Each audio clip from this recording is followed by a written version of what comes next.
Assalamualaikum warahmatullahi wabarakatuh. Perkenalkan, nama saya Nuzuli Sofiatul Latifah. Saya mahasiswa semester 2 dari program studi Ekonomi Syariah Sekolah Tinggi Islam Kendal. Video ini dibuat untuk memenuhi tugas mata kuliah Metodologi Studi Islam yang diampu oleh Bapak Haji Muhyiddin MSI.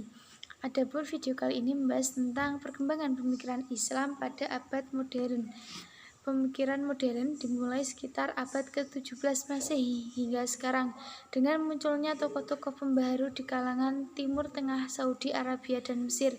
Istilah modern di atas hanya sekedar untuk mempermudah melihat ciri perkembangan pemikiran yang ada, sebagaimana digunakan oleh Profesor Dr. Harun Nasution. Munculnya pemikiran modern tidak lepas dari 3 latar belakang penyebabnya. Yang pertama, munculnya kesadaran pembaharu secara intern sebagai akibat dari dampak pemikiran Ibnu Taimiyah. Yang kedua, lahirnya peradaban baru di Barat yang disebut masa keemasan Barat yang memunculkan ide sentral modernisasi serta pemikiran rasional ilmiah sehingga melahirkan sains dan teknologi yang dimulai sekitar abad ke-16. Yang ketiga, kondisi negara-negara Arab seperti Mesir dan Turki yang sangat memprihatinkan di bawah imperialisme negara-negara Eropa khususnya Prancis. Kesadaran untuk mencapai kemerdekaan, kesadaran akan bangkitnya Eropa dan Barat, serta kesadaran akan ekstensi umat Islam yang selama berabad-abad mengalami kejumudan adalah penyebab kuat lahirnya gerakan pembaharu dalam Islam. Keunggulan-keunggulan Barat dalam bidang industri, teknologi, tatanan politik, dan militer tidak hanya menghancurkan pemerintahan negara-negara Muslim yang ada pada waktu itu, tapi lebih jauh dari itu. Mereka bahkan menjajah negara-negara Muslim yang ditaklukkannya, sehingga penghujung abad ke-109 hampir tidak ada satu negeri Muslim pun yang tidak tersentuh penetrasi kolonial Barat. Bidang-bidang perkembangan Islam. Yang pertama, bidang akidah.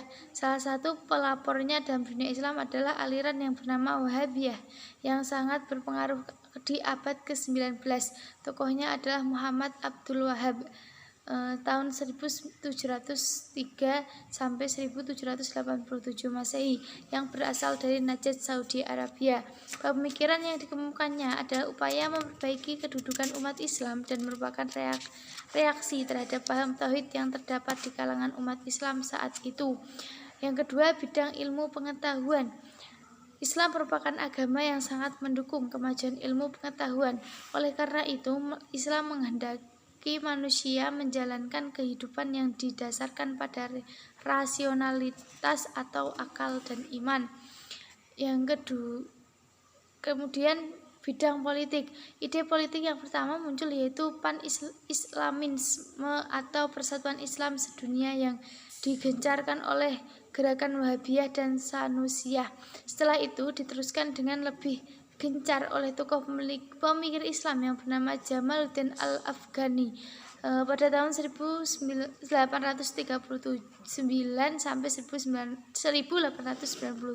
Masehi. Menurut Jamaluddin, untuk bertahan Islam harus meninggalkan perselisihan dan berjuang di bawah Panji bersama dan juga berusaha membangkitkan semangat lokal dan nasional negeri-negeri Islam. Dengan ide yang demikian, ia dikenal atau mendapat julukan Bapak Nasionalisme dalam Islam. Perkembangan abad Islam. Pada abad modern, masa Turki tercatat dalam sejarah umat Islam dengan keberhasilannya mendirikan 2 dinasti, yaitu dinasti Turki Saljuk dan dinasti Turki Utsmani. Di dunia Islam, ilmu pengetahuan modern mulai menjadi tantangan nyata sejak akhir abad ke-18, terutama sejak Napoleon Bonaparte menjadi wilayah jajahan atau di bawah pengaruh Eropa. Akhirnya, serangkaian kekalahan berjalan hingga memuncak dengan jatuhnya dinasti Utsmani di Turki. Bidang-bidang peradaban yang berkembang selain yang tersebut di atas dalam hal perkembangan peradaban pada masa modern juga mengalami kemajuan di berbagai negara Islam. Artinya negara yang mayoritas berpenduduk Islam seperti Mesir, Saudi Arabia, Irak, Iran, Malaysia, Brunei Darussalam, Kuwait, dan Indonesia. Yang pertama bidang arsitek, yang kedua bidang sastra, dan yang ketiga bidang kaligrafi. Adapun kesimpulan dari materi di atas yaitu modernisasi dalam berbagai bidang sosial hingga tauhid benar-benar dijadikan fondasi hidup bermasyarakat serta berpikir ilmiah rasional sangat dihargai oleh masyarakat untuk memahami Islam dan mengembangkannya. Sikap yang perlu dikembangkan dalam memahami Islam pada masa modern adalah sebagai berikut. Yang pertama, menjadikan Al-Quran dan As-Sunnah sebagai rujukan utama dan perusahaan menangkap nilai serta ajarannya. Yang kedua, melihat kenyataan alam dan lingkungan serta fenomena yang ada, dan hal ini membutuhkan pengetahuan tentang dunia. Tiga, mendialogkan, menafsirkan keduanya yang menghubunginya. Selain itu, perkembangannya dan kreativitas tinggi untuk mengadakan perubahan supaya lebih maju dan cara yang efektif dan efisien. Problem-problem masalah lalu dapat menjadi pelajaran dalam bidang yang sama pada masa yang selanjutnya. Pembaharuan dalam melakukan dalam berbagai bidang baik ekonomi, pendidikan, politik maupun kebudayaan. Sekian yang dapat saya sampaikan. Mohon maaf bila ada kata-kata yang kurang. Wassalamualaikum warahmatullahi wabarakatuh.